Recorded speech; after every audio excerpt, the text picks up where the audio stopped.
Mayita knew of the totem law, that she could never marry someone with the same totem as theirs, and that if she did, her bloodline would be cursed for generations on end.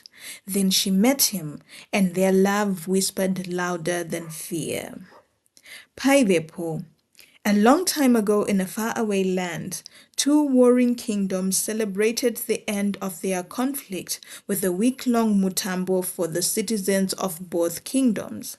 And there, a young woman stopped dancing as she felt the intensity of a gaze on your face, and she sought its source and found the most handsome young man she had ever seen staring at her, an enigmatic smile dancing in his eyes.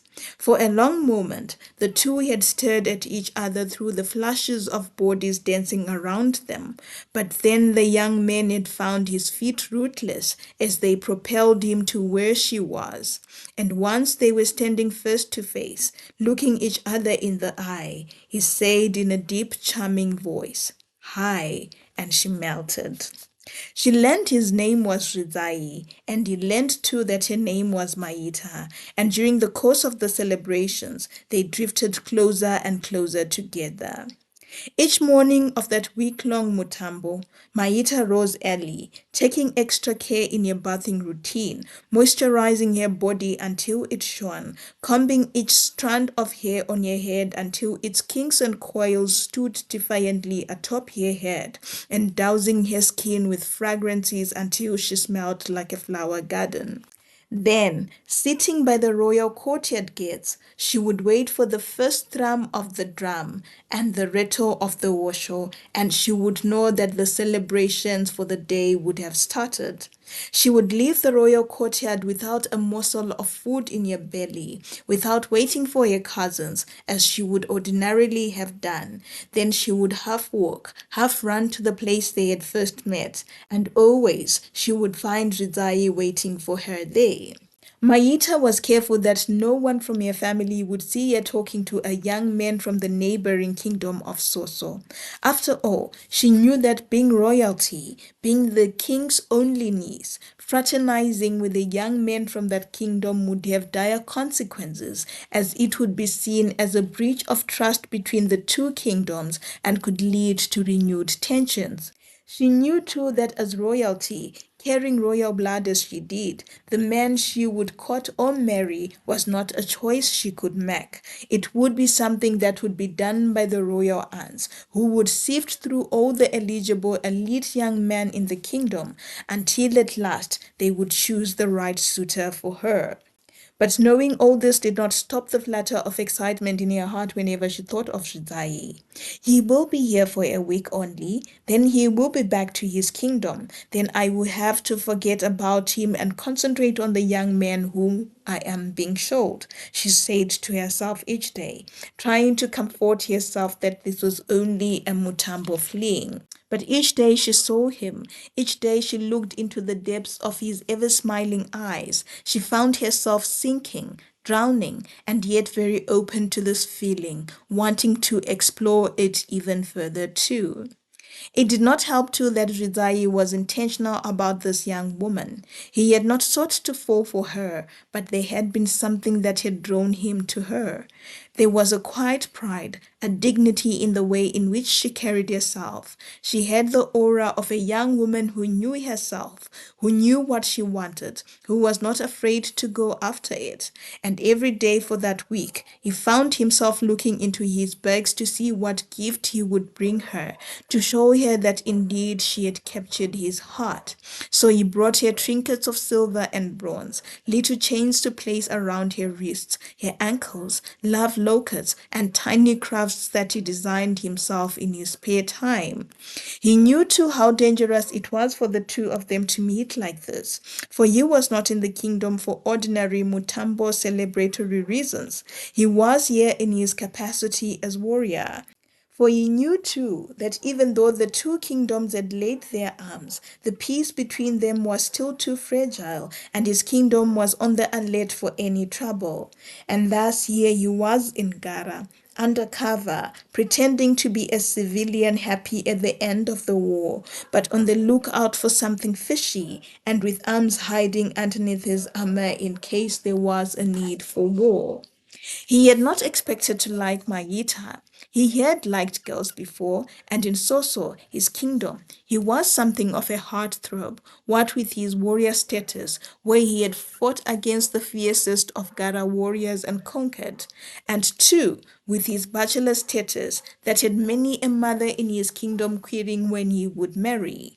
Yes, he had liked girls, but he was a warrior, and in his military training, he had been told that many a fierce warrior had fallen because he had looked at a young woman longer than he should have.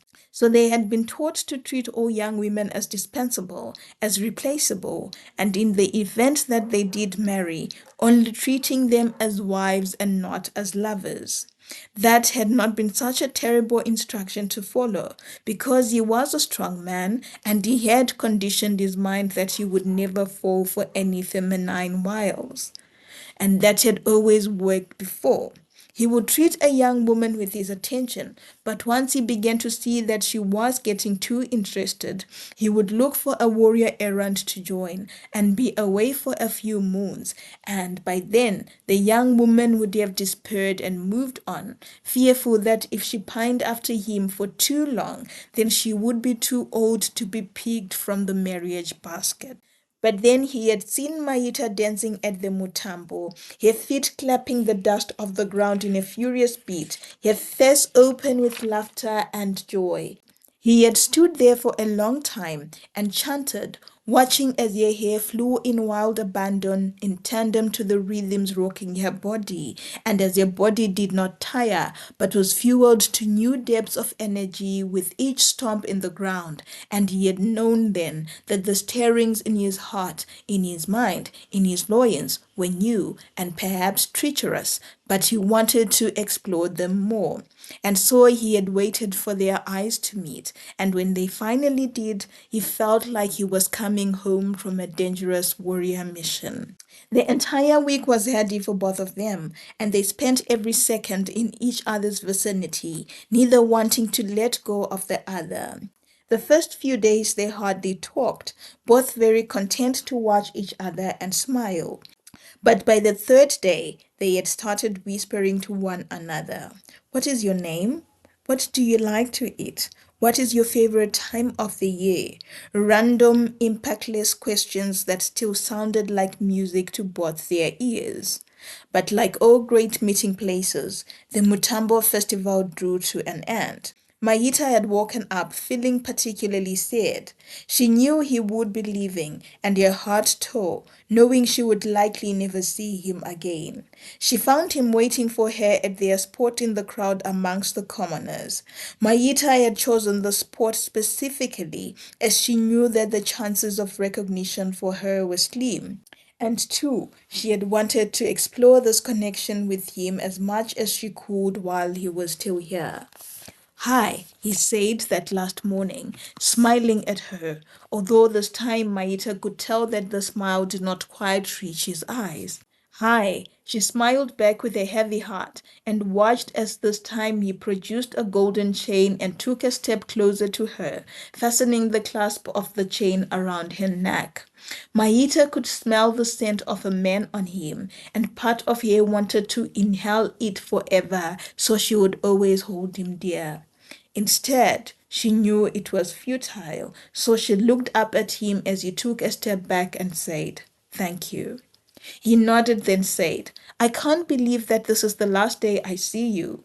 Maita sighed and said, "I wish I could take hold of the day and clasp it between my hands so I hold it forever."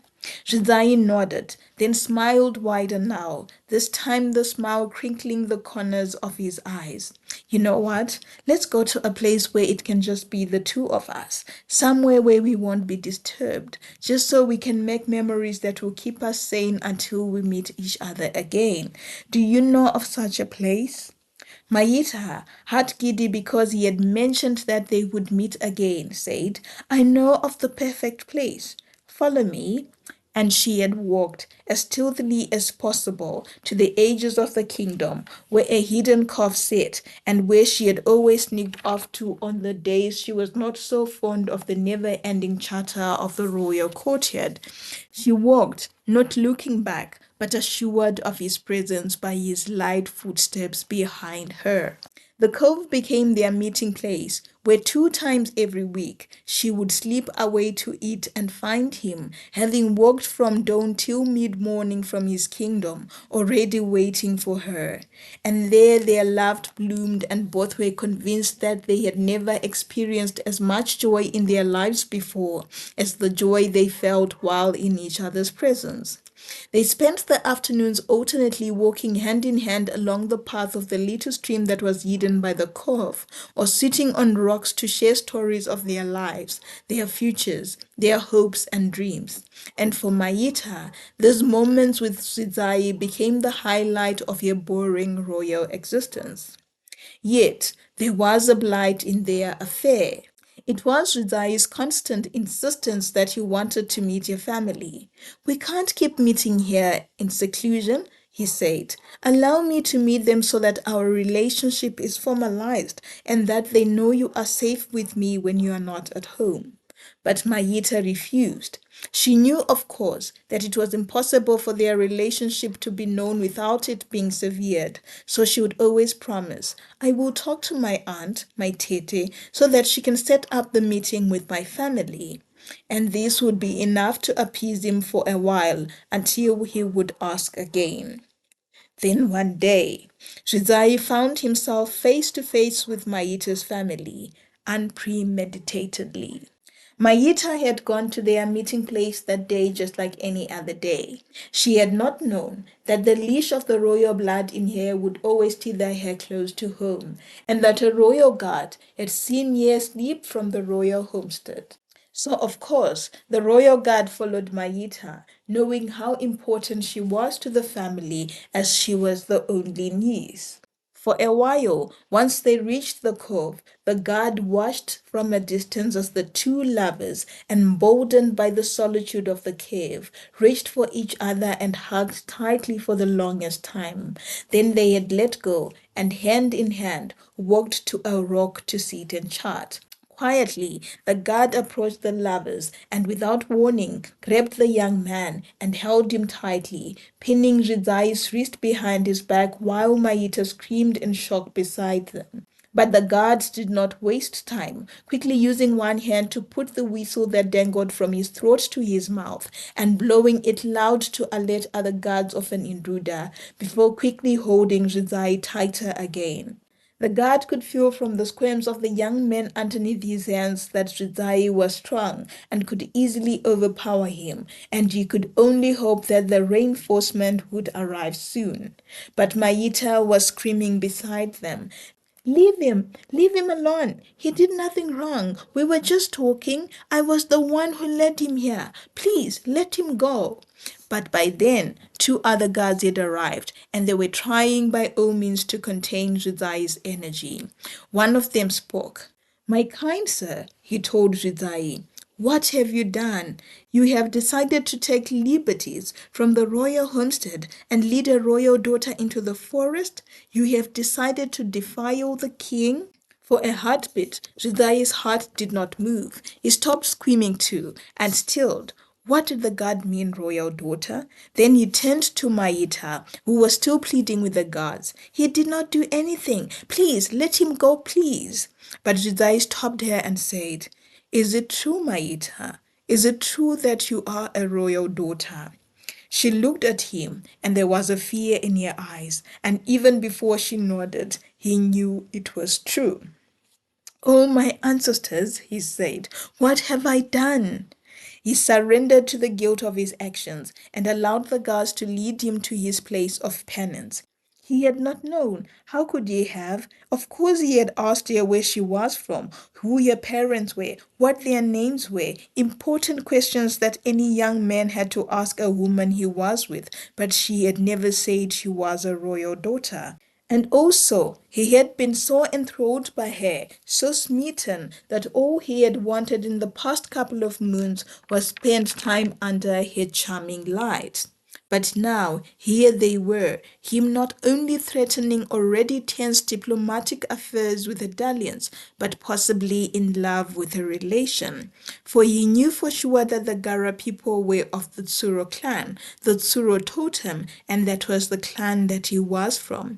He felt the power drain out of his body, and he did not put up any resistance to the guards who were now half marching, half dragging him to the royal courtyard.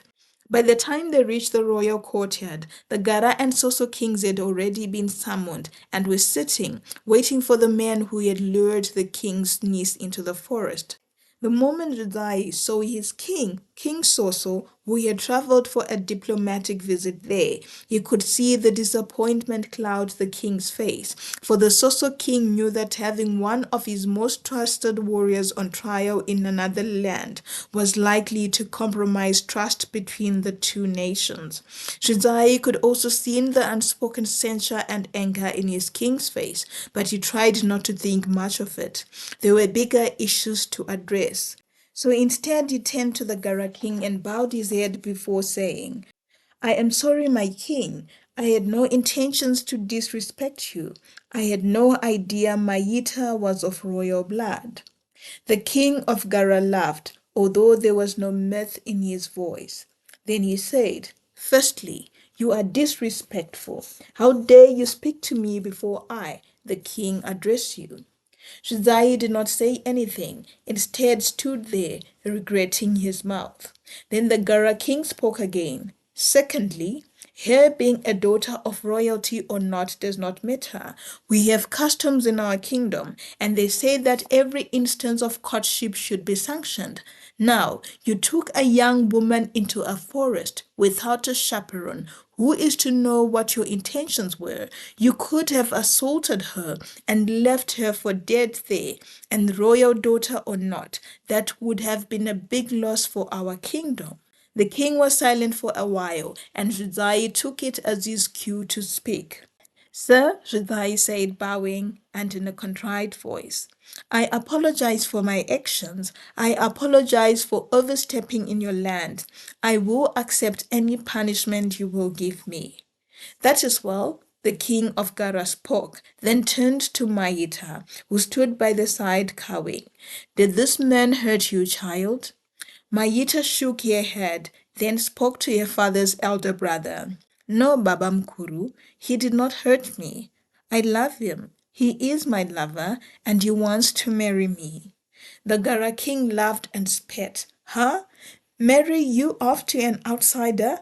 To a man who has already defiled the royal house? Mayita could already see the anger building up in her uncle's face as the king said to Rizai, You have committed crimes, son. One of defiling the royal house, and another of not following procedure, but caught a girl in the woods, and therefore I would charge you for the two crimes. I do hereby sentence you to 5 years in the Gara dungeons for your contempt of Gara law and of the Gara household. Both Maita and Josiah cried out loud, and Maita was beginning to protest. You can't do that, Baba Mukuru. It is not fair. When the king of Soso spoke, his voice firm and loud. You cannot do that, my king. You cannot give out such a strong punishment to your nephew. You have to be lenient. Nephew? What the king of Gara and Maita said at once before the king continued. What do you mean, nephew? The king of Soso gestured towards Rizai and said, Let him tell you himself. My king, Rizai said now, head tilted to the side with shame and sadness in his face. I am sorry I did not know we were related. I just saw a beautiful young woman and I fell in love. My king, he took a deep breath. I am Mbuya Changa's grandson. Mbuya Changa was your father's third wife, and she bore your half-sister, who is my mother. If you know Tiwone, that is my mother. It was the Gara king's turn to freeze as he looked at the young man before him. Of course, he remembered his stepmother, although the woman had passed away long back, long before he had become king. She had been Changa's only child, but after her mother passed, her relatives had come to take the young girl away, claiming that even though she was of royal blood, she was her mother's only daughter and therefore had to inherit her mother's legacy. King Gara only remembered that the young princess had been taken to her mother's kingdom, but he did not remember which kingdom it was. The king also remembered how his father had not even bothered about having his daughter taken away, claiming that he already had many daughters, and therefore losing one wasn't such a big loss. But now he stood Tiwone's pawn, the son of a princess, and he was claiming to be in love with his brother's daughter. Yes, they were cousins, but blood cousins they were, and this was not only incestuous, the affair could anger the ancestors and curse the land forever. Yet, as the king looked at the two young people before him, he could see the love for each other that set in their eyes, and it tore his heart that his only beloved niece would suffer so much pain after the relationship was severed. He knew too, though, that should he release this young man, there was no guarantee that the two would not continue with their dalliance, not with the way they were looking at each other. There was only one punishment, and that was the dungeons, at least until Maita's match was secured and she was married. Only then would he release the boy and then perhaps pay reparations for arresting him. The king quietly turned to the Soso king and spoke in low tones that only the two of them could hear. I know this is a break of trust, especially as we are rebuilding relations, but allow me to have the boy arrested for at least a moon until we secure a match for my niece. The untrusting Soso king looked at his adversary, then nodded and said, "Only for a moon. After that, I will raise arms for my most decorated warrior." Zai had not expected the king of Gara to throw him into the dungeons, not after he had told him that he was the son of Tiwone. So he listened in disbelief as the king reiterated his dungeon sentence and watched as though in a trance the royal guards came to escort him to the underground rooms with hardly no light. He heard Maita scream behind his back, "No, Baba Mukuru, no, he doesn't deserve the dungeons. He did not do anything wrong. He did not know." And when Josiah glanced behind as he walked, he could see two guards trying to restrain the fury in her lithe body. The following weeks were the hardest for Maita, for the first time in 6 months, she was not seeing the men she had grown to love at regular intervals as they had done. 2. The thought that she would probably never see him again made her morose. She spent her days on end, pacing up and down the width of her heart, trying to devise of a way in which to get him out of the dungeons, even promising one guard her entire box of gold in exchange for his release. But she had been rated out, and her box had been seized by the king. Mama Mukuru, Maita had gone to the king to plead. "Please, let him go. Please. You cannot surely imprison a person because they fell in love. It is not a crime to love, is it?" But when King Gara had remained unmoved, she had knelt before him and said, "Baba Mukuru, yes, he and I may be related, but it is only through grandfather. Surely there is a way in which second cousins can marry." But the king shook his head. "It is for your own good that he is arrested," King Gara told her. "I am not punishing you, child, but we cannot lose our traditions and allow an incestuous relationship to continue. If we allow for that, then the ancestors will curse you, close off your womb, and you will not bear children. In time, you will grow to resent your husband and blame us too for sanctioning the marriage. So no, child, even though you love him, you cannot have him. Forget about it." Things took a turn for the worst for Maria when 2 weeks after Josiah's arrest, a young man had arrived in the royal courtyard and had been taken to see the king. Shortly after his arrival, Maita had been summoned to the king's chambers, and once seated, the king said, my favorite niece. Meet Mnyaradzi. He is of the Muka family from the east of this kingdom. He has come here to announce of his intentions to marry you, and I just called you here as a formality, so you will not be shocked next week when he comes with Rora to pay for your bride price. It took all the strength in Mayita to stand up to leave the room. Who was this unattractive man who had crooked teeth and a scar across his forehead and a belly that sagged to the ground? Who was this that they had arranged for her? No, she wanted to scream, I don't want him. But she knew that nothing would be done and the king's word was final. She had to make a plan. She had to leave. So that afternoon, quietly, she packed her bags and once night fell, she tiptoed out of her heart to flee. But she had not taken any more than 3 steps when her hand gripped her arm and led her to the king who was still awake in his chambers. Well, well, well, King Gara laughed. You are thinking of outwitting me again, huh? Then you cannot win, because from now on you shall be under guard every second of the day until the day you marry. Understood?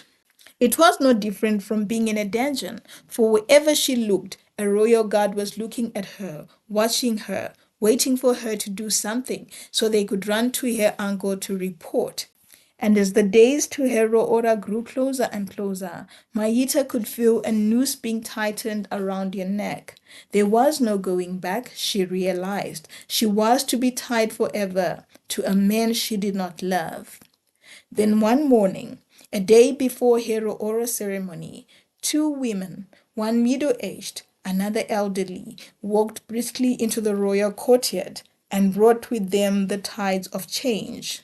I have come for my son Josiah, the middle-aged woman said. Please, my king, release him now, for I know he has committed no crime. The king, who had been summoned upon the arrival of the women, was stunned for a long moment, and he looked at each of the women in turn. Then he asked, Are you Tiwone? Are you my sister? I am Tiwone, she said, but I am not your sister. Yes, I was raised as a princess, but it was later found that I am not. However, for the sole reason that I was once raised in this homestead and as your sister, I beg you, my king, to show leniency to my son's crime. The king looked confused. Then he asked, What do you mean you're not my sister? The woman took a deep breath and spoke. It is said the king's wife struggled to conceive and lived with your father for 5 reigns without any stirring of the womb. In the 5th reign, she decided to take matters into her hands and connived with the pregnant woman, my real mother, to have the baby in exchange of gold. And so the king's wife pretended to be pregnant, and when she was in the later parts of the pregnancy, returned to her parents' kingdom to give birth. But it was only to wait for my birth mother, who she believed would have a son, to give birth. But I was born instead, and the king's wife was disappointed because all she wanted was a son. But still, she came with me to this royal courtyard where I was raised, and she raised me as hers. But she did not keep her end of the bargain, and the promise she had made to pay for my exchange in gold was never fulfilled. So my birth mother, after years of non-payment, decided to approach the king, your father, and tell him the truth, and ask for your daughter back. This hurt the king's wife so hard that she passed that day from a broken heart, and my birth mother insisted that I return with her to her kingdom. So you see, my king, I might have grown up here in this homestead, but I am not your sister. The king did not speak for a long time, and Maita, who had heard the whole conversation as she sat in the royal council, watched as his face digested the words that had been said. But even as she saw her uncle struggle to comprehend the information, she herself was ecstatic. For what Rizai's mother had said had effectively cancelled any relation between her and Rizai. She stood, taking advantage of the situation and walking to the king. Baba Mkuru, she said, coming to kneel before him, I would like to vouch for Jidai's release too. He is a respectable young man, and I know he had no desire to disrespect you by secretly meeting with me. In fact, at some point, he did insist that he wanted to meet my family to formalize our relationship, but I was afraid that he would not approve. Baba Mukuru, please release Rizai. I would understand too if you were to banish his foot from this land forever, but he honestly committed no crime. Maita watched as the king's face softened, and he asked, "You really love this boy, don't you?" Abashed, Maita looked down and said, "I love him, Baba Mkuru."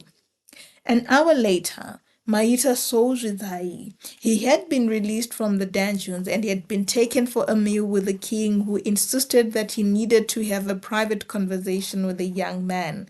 And now, as Rizai walked out of the royal dining room, his eyes seemed to be searching for something, for someone, and finally they did find it, settling on Maita, and his eyes pegged up into his enigmatic smile again.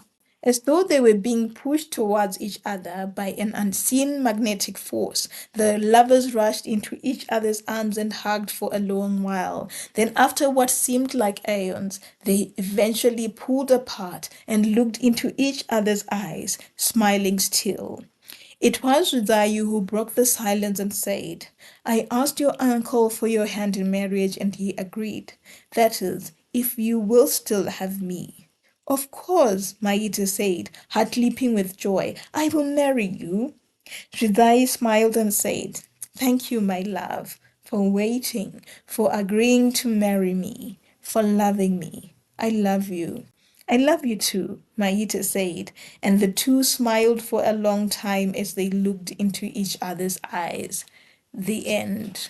Thank you for watching this story to the end. There are also many other African romance stories you can immerse yourself in here, and all you need to do is click the playlist above or browse the channel.